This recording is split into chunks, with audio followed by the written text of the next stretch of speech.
আজকে তৈরি করছি ফুলকপি আলু দিয়ে পাতলা করে হাঁসের ডিম ও মুরগির ডিমের কষা।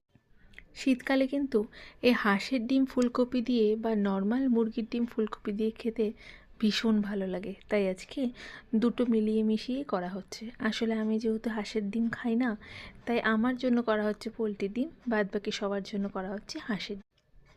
ডিমগুলোকে সেদ্ধ করে নুন হলুদ মিশিয়ে দিয়েছি তেলের মধ্যে, ভালো মতন ভেজে তুলে নেব। অন্যদিকে ফুলকপিটাও ভেজে নেব আর তার সাথে আলুটাও ভেজে নেব। একটা মশলা বানিয়েছিলাম যেখানে রসুন আদা লঙ্কা টমেটো আর দিয়েছিলাম পেঁয়াজ।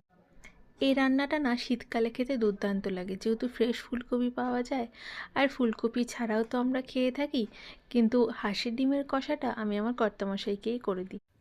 ফুলকপিটা ভালো মতো নুন হলুদ দিয়ে ভেজে নিয়ে তুলে রেখে দেবো। সপ্তাহের একটা দিন আমি কিন্তু আমার বাড়িতে ডিম তৈরি করি, হয়তো বা এরকমভাবে ডিমের ঝোল, আর না হয় ডিমের অমলেট করে ঝোল, দুটোই কিন্তু খেতে দুর্দান্ত লাগে। মাঝে মাঝে আমি আবার ডিমের পোচ করে ঝোলটা করি, সেটাও ভালো লাগে খেতে। এদিকে ফুলকপিটা ভালো মতো ভাজা হয়ে যাওয়ার পর এটা তুলে দেবো। যখনই ফুলকপি রান্না করা হয়, ফুলকপি ভাজার সময় কিন্তু সমস্ত তেল ফুলকপিতে চুষে নেয়, তার জন্য তেলের পরিমাণটা একটু বুঝিয়ে দিতে হয়।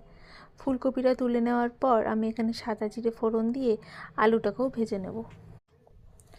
আমি হাঁসের ডিম একদম খেতে পারি না জানো, সেই হাঁসের ডিমের মধ্যে একটা কেমন যেন গন্ধ লাগে আমার, তার জন্য হাঁসের ডিম খেতে পারি না। কিন্তু আমার বাড়ির প্রত্যেকটা লোক বা আমার ঘরের লোকজনও প্রায় ভীষণ পছন্দ করে হাঁসের ডিম, আর এই শীতকালের টাইমটাতে প্রায় দিনই তারা হাঁসের ডিম বানিয়ে খায় জানো, কিন্তু আমি খেতেই পারি না একদম। কিন্তু আমি না খেলেও কর্তামশাইকে বানিয়ে দিই নিশ্চয়ই। এদিকে দেখো সাদা জিরে ফোড়ন দিয়ে আলুটাকেও ভেজে নিয়ে যে মশলাটা বানিয়েছিলাম না, সে মশলাটাও দিয়ে দিয়েছি, আর একটা টমেটোকে ছোট ছোট করে কেটেও দিয়ে দিয়েছি। তার সঙ্গে পরিমাণ মতো নুন হলুদ গুঁড়ো আর দিয়েছি কাশ্মীরি লঙ্কা গুঁড়ো, দিয়েছিলাম ধনে গুঁড়ো। সমস্ত কিছুকে বেশ অনেকক্ষণ ধরে কষিয়ে নিয়েছি, যতক্ষণ না পর্যন্ত সাইড থেকে তেলটা ছেড়ে দেয় আর কাঁচা গন্ধটা চলে যায়। এবার পরিমাণ মতো জলও দিয়ে দেবো।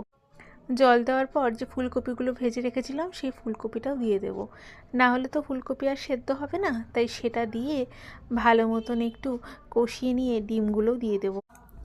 এরকম একটা ঝোল হলে আমাদের ঘরে কিন্তু আর কিছুই প্রয়োজন হয় না জানো, সবাই আমরা ডিমটাকে ভীষণ পছন্দ করি। ঝোলটা ভালো মতো যখন একটু শুকনো শুকনো হয়ে গেছে, ডিমগুলো দিয়ে পরিমাণ মতো গরম মশলা সামান্য চিনি দিয়ে গরম গরম নামিয়ে দেবো।